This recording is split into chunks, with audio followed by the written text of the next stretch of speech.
Sekarang kamu bisa memunculkan pop-up Windows dengan mengklik tombol Home dan kamu bisa melakukan multitasking sambil menonton video analisa pagi tanpa berlangganan YouTube Premium. Hai semuanya, gimana kabar kalian? Semoga selalu dalam keadaan baik. Jadi welcome back again di Yandri Kriston Channel, dan ini adalah segmen analisa pagi, segmen di mana kita akan mengulas untuk update news dan juga pergerakan dari market, khususnya market dari Bitcoin. Teman-teman, hari ini lumayan bagus ya, terjadi reboisasi di mana market kembali mengalami penghijauan, dan ini udah sangat-sangat bagus ya secara tren. Kalau kita lihat memang dalam beberapa minggu terakhir pergerakan Bitcoin udah mulai sedikit recover setelah terakhir kali Bitcoin sempat menyentuh level 77.000.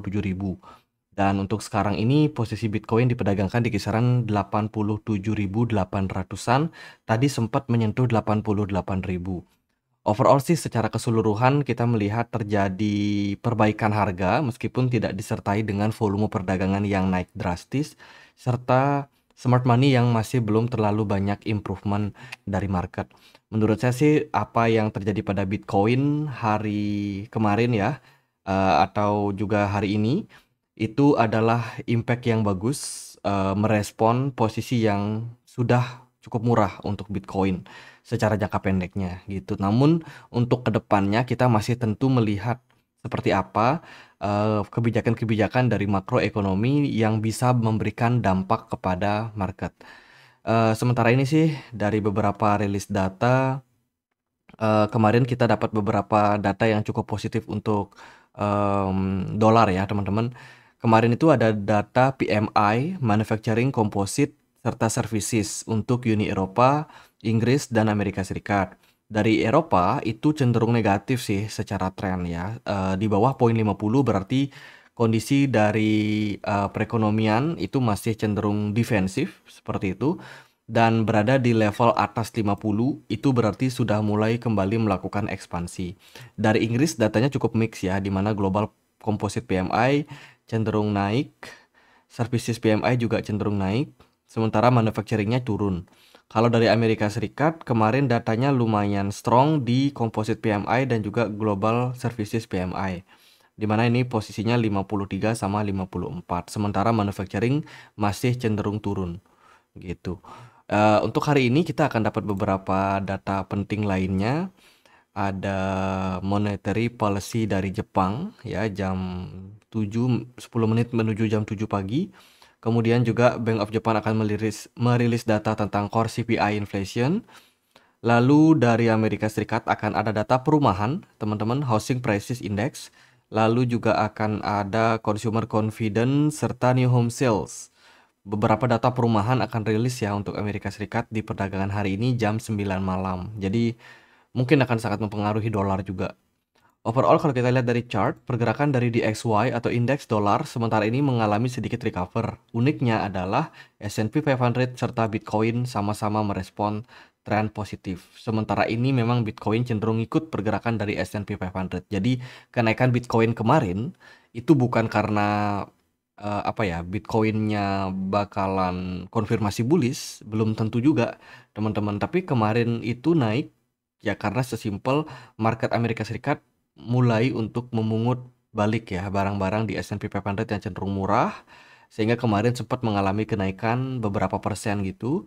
Sementara dari Bitcoinnya sendiri juga lumayan bagus responnya ya. Jadi Bitcoin naik sekitar 3%-an something. And then Bitcoin dominance kebetulan juga mengalami penurunan sehingga altcoin ini beberapa banyak yang sudah naik di atas 5% gitu. Jadi ya sebuah good point lah untuk kondisi market. Tapi ini tidak akan berlangsung lama, teman-teman. Tentu saja teman-teman yang udah cuan, yang sempat beli kemarin mungkin di harga 83.000, sekarang udah 88.000, teman-teman bisa untuk jual. Itu udah boleh dilakukan sama teman-teman. Karena kalau kita lihat dari kondisi sebenarnya sih belum terlalu meyakinkan untuk pergerakan Bitcoin yang lanjut naik, teman-teman. Ini masih bakalan ada persimpangan. Kenapa demikian? Ya nanti berhubungan dengan kebijakan tarif Trump. Kita akan bahas. Sebelumnya aku mau informasikan dulu ya. Jadi campaign trading koin Fiesta masih berlanjut. Hadiahnya sampai 20.000 US dollar. Teman-teman bisa tradingkan beberapa koin di sini seperti Brokoli, Koma, Mubarak, Siren, Tut, dan juga Y di Get.io di Market Spot ya, dan menangin hadiahnya. Jadi campaign ini masih berlaku sampai dengan tanggal 27 Maret 2025. Buat yang tertarik, linknya ada di kolom deskripsi. Oke, Bitcoin Spot ETF itu sudah mengalami inflow yang berkelanjutan kurang lebih 6 hari beruntun. Teman-teman, sama-sama terus mengalami surplus. Ini terjadi di BlackRock dan juga Fidelity ya, yang memang dalam semingguan terakhir ini ada akumulasi yang masuk. Seperti itu. Dan ini merupakan sebuah dampak yang cukup bagus, di mana ketika pergerakan Bitcoin cenderung masih sideways atau flat, pergerakan dari inflow beberapa produk ETF justru mengalami kenaikan. Maksudnya beberapa produk ETF Bitcoin itu justru mengalami kenaikan. Yang berarti adalah adanya minat dari pasar terhadap harga Bitcoin yang sudah sempat turun sampai 83.000. Which is itu good news. Dan hari ini udah mulai recover. Ya itu sebuah good news teman-teman. Namun ini berbeda dengan Ethereum ya, di mana Ethereum belum terlalu mendapatkan minat dari pasar, sementara ini outflow masih sedang terjadi, khususnya dari BlackRock and Grayscale untuk Ethereum Spot ETF. Nah ini data juga menunjukkan hal yang sama. Setelah 5 minggu beruntun, pergerakan Bitcoin ini terus mendapatkan outflow ya yang lumayan signifikan, yang lumayan terus-menerus seperti itu. Akhirnya di minggu ini kita bisa closing positif. Dan ini mengindikasikan adanya sekitar 724 juta US dollar inflow total yang masuk.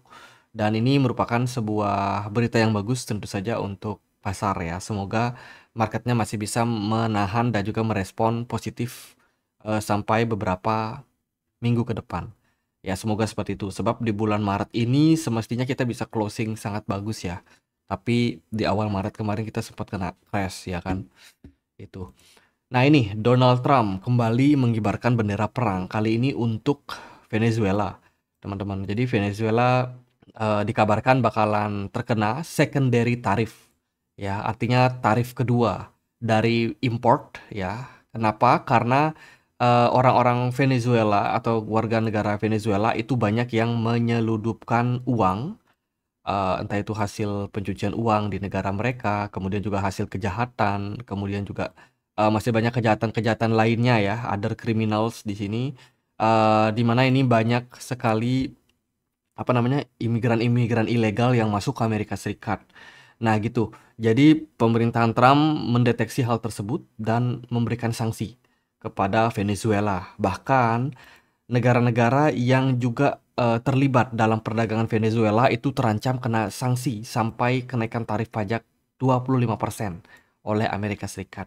Jadi misalkan nih Brazil kerjasama dengan Venezuela, ya kan, di bidang goods dan juga metal, aluminium, petrol, ya pokoknya tambang-tambang dan juga makanan itu kalau Brazil mau import ke Amerika, ya dia Brazil mau ekspor maksudnya ke Amerika, itu Brazil bisa kena pajak tambahan sampai 25% gitu. Jadi intinya siapapun negara yang bekerja sama dengan Venezuela itu akan dikenakan tarif pajak sama Amerika Serikat. Ini bakalan terjadi perang apa namanya? Perang tarif yang lebih besar dan mungkin akan berkelanjutan gitu. Eh tapi pengumuman ini nanti akan ditetapkan ya tanggal 2 April. Jadi sementara ini masih berupa ancaman saja untuk Venezuela dan nanti kepastiannya itu akan kita dapatin di tanggal 2 April. Jadi 2 April bakalan menjadi waktu yang akan kita nantikan ke depan karena di sana Donald Trump akan menjelaskan dan juga menetapkan kebijakan apa yang akan mereka ambil. Gitu. Jadi siap-siap pengenaan tarif pajak masih berpotensi akan berlanjut. Kalau Donald Trump nggak melakukan kenaikan pajak itu bisa jadi good news sih. Tapi kita lihatlah apakah akan benar diberlakukan atau seperti apa. Itu ya. Jadi Trump akan mengenakan tarif pajak untuk autos, ya peraluminiuman, ya pokoknya barang-barang tambang, oil, tembaga, kemudian timah, terus juga pajak untuk mobil dan juga apa nih farmasi ya. Bahan-bahan kimia berbahaya itu juga kena, teman-teman. Ini sudah dikumandangkan dan kita akan menunggu tanggal 2 April nanti. Itu. Sementara kalau kita lihat dari World Liberty Wallet ya, di sini ada semacam arus perdagangan masuk yang terus terjadi di apa namanya di walletnya World Liberty. menunjukkan bahwa Donald Trump ini ada beberapa kali jual NFT mereka dalam bentuk Ethereum, di mana ada transfer dari OpenSea ke wallet dari World Liberty. Ini kemungkinan mereka jualan NFT mereka ya. Itu.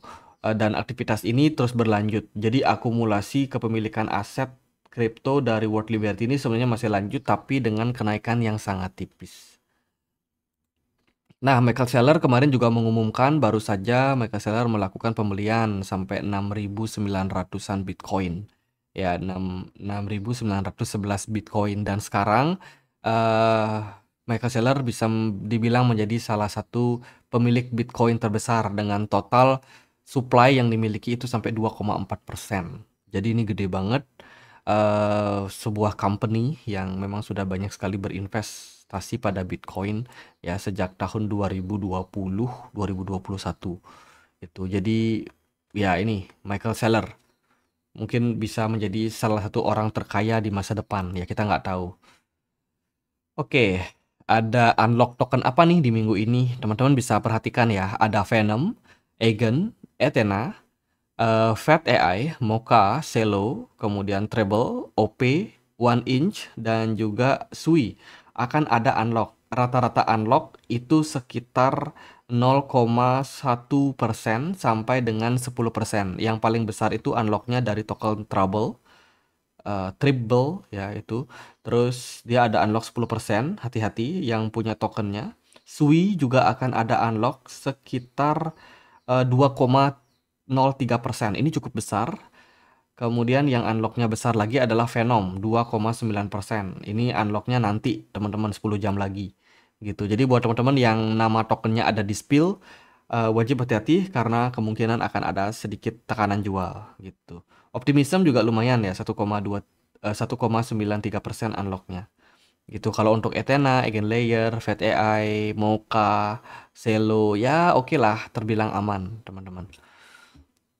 Oke, itu unlock token. Lalu di YDX baru saja mengumumkan program buyback. Ya, buyback program akhirnya dilakukan dengan tujuan untuk kembali mengurangi supply dari DYDX yang ada pada market. Kabarnya sih mereka akan melakukan buyback monthly dengan biaya protokol bersih itu sampai 25%.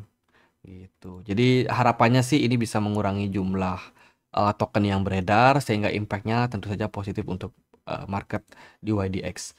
Lalu ada intensif yang datang dari BNB Chain, di mana BNB Chain akan menggelontorkan dana sampai 100 juta US dollar untuk project-project yang berhasil listing di berbagai exchange. Jadi BNB Chain ini kan jaringannya nih, jaringan blockchain-nya. Nah, untuk setiap koin, entah itu project meme, AI, DeFi, gaming, dan project-project yang lain yang running di jaringan BNB Chain, kalau mereka bisa listing di deretan-deretan exchange ini, mereka akan dapat hadiah. Kalau mereka bisa listing di Bitget, Maxi, Get.io, KuCoin, Crypto.com, hadiahnya sampai 50.000 US dollar. Ya, kemudian kalau dia bisa listing di exchange kasta kedua, itu Kraken, Bybit, OKX, itu dapatnya 250.000 US dollar. Kalau dia bisa listing di top exchange dengan volume transaksi tertinggi seperti Coinbase, Binance, dan Upbit, itu hadiahnya sampai 500 US dollar. Nah, ini akan men-trigger banyak project yang bakalan tersedia di jaringan BNB Chain. Sehingga impact-nya apa?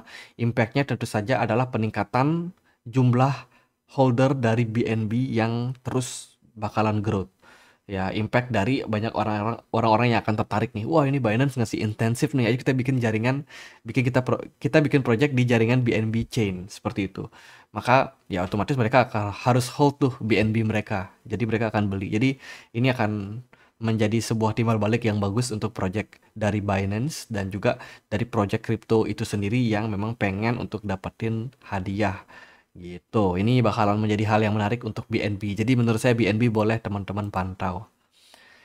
P-Network cegah manipulasi harga. Komunitas P-Network godok P-DAO Swap ya. Jadi ini berita terbaru dari P-Network di mana akan ada upgrade yang akan dilakukan. Mereka akan meluncurkan pengembangan decentralized exchange mereka sendiri yang disebut P-DAO Swap yang diharapkan ini akan bisa men-trigger harga P-Network cenderung lebih baik gitu. Karena untuk melakukan perdagangan, peer-nya pasti akan menggunakan P-Network di aplikasi DEX terbaru mereka. Lalu, kemana pergerakan Bitcoin? Teman-teman, kita kemarin sudah sempat bahas di bigger picture ya, pada pergerakan Bitcoin. Ini sebenarnya masih punya dua kemungkinan. Either itu dia rally atau dia justru malah turun. Tapi yang saya lihat sementara ini, karena volume perdagangan belum tinggi, smart money juga belum terlalu banyak yang masuk, saya menilai bahwa pergerakan Bitcoin ini akan kemungkinan sideways saja. Ya, antara range maybe 91.000 sampai dengan 77 ribuan. Ya, di around level tersebut. Kemungkinan bakalan tektokan pergerakan Bitcoin.